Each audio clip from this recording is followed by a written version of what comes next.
Welcome to the CHARA Project. We are Heather, Jen, and Sarah, and we are excited to be kicking off a 6-week series in John 13 through 17 for Easter. This is about the upper room. Jesus is getting ready to teach his disciples his final teachings before he goes to Calvary.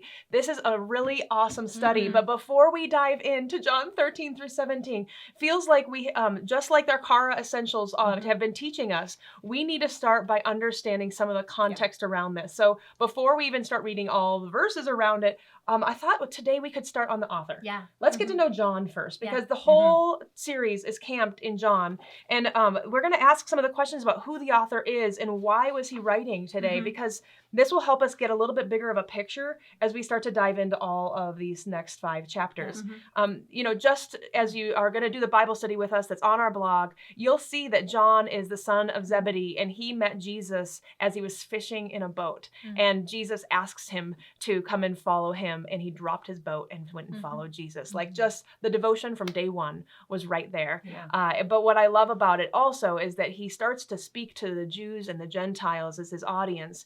And you can actually you can see it. You can see it in the way that he talks, because as he talks to the Jews, he actually describes what he's talking to the Jews, to the Gentiles. Gentiles meaning people that are not Jews. So he describes Jewish tradition and Jewish things in his language. You can see it kind of written throughout the books. So here we have this amazing author. He's completely devoted to Jesus. He's driven to tell not just Jews, but all people about the message. Right. But we need to understand what the message is.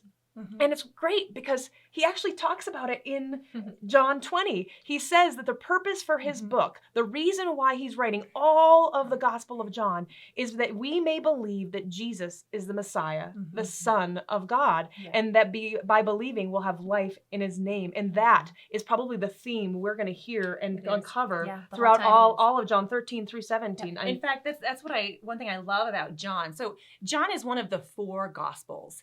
The other Gospels, Matthew, Mark, and Luke, are known as the Synoptic Gospels. They have a lot in common, and they present Jesus kind of from earth up. Like they start and build a case for who Jesus is. Now, John, on the other hand, is a little bit more. They've described it as like a heaven down approach. John, from the very first verse, John 1:1, makes it very clear who Jesus is. And it says, in the beginning was the Word, and the Word was with God, and the Word was God. Now you have to jump to verse 14 to figure out the Word is Jesus. So this is true. In the beginning was Jesus, and the Jesus was with God, and Jesus was God. So he makes it very, very clear right from the beginning who Jesus is, and then throughout the rest of the gospel, he is making it clear who Jesus is, the deity of Jesus Christ. Totally. Yeah, and actually, way before we even get to chapter 13, which is where we're going to start our series in the upper room, there are story after story where Jesus is telling Nicodemus. Jesus speaks to the Samaritan woman, feeding the 5,000, raising Lazarus. I mean, it goes on and on and on and on, where he's teaching that he is God. Well, and what's crazy, so you're noticing all of us have some interesting tidbits about the book of John, about who John is, what the purpose was. We're all finding this in our study Bible. So if you have a study Bible, probably the easiest way to get started as you go to study a chapter is it actually, at least in mine, I don't know what your guys' has. Mine has the author, it has the date which it was written, it talks about the purpose, it outlines the themes that are kind of uncovered, and it gives a little bit of a better picture so that as we go to read John 13 through 17, we really understand. It's all right there. It's all kind of packaged up in a nice little bow for us. Right.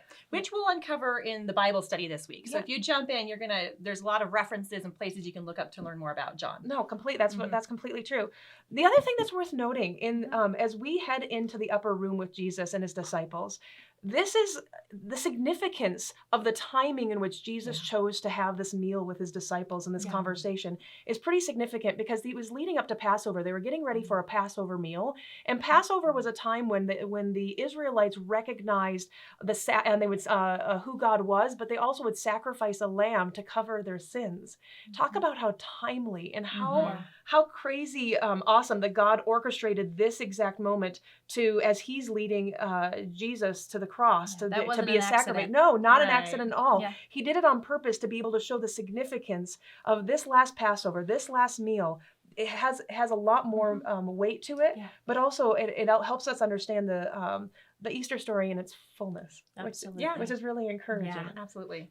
What other things did we learn? Is there anything else that we learned as we were Well, going as along? we start to journey through John, we are going to see everything come into place. Mhm. Everything that Jesus taught the whole time of his time on earth is going to start to move towards one culminating experience in the upper room, and we are really excited to get there with you. We're going to have a good time. I mean, this is the last time that Jesus is going to get a chance to have all his disciples in one room to have a moment. So he's taking these next moments to give every single direction, instruction, encouragement, and prayer. So we're going to see some of the most important messages that he's had throughout his ministry kind of wrapped up into 5 full chapters. And they're fun, meaty chapters. You guys are going to love it. Can you imagine being in that situation where Jesus is trying to take that experience to give his final teaching? I mean, he's been teaching them the whole time.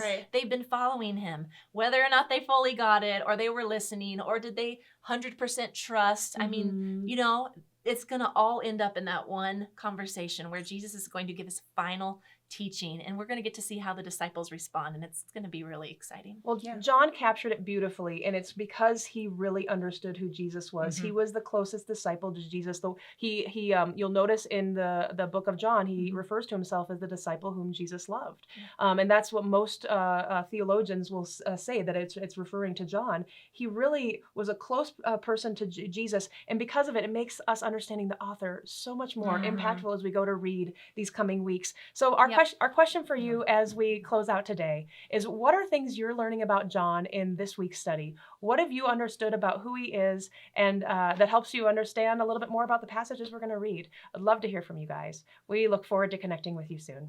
See you next week.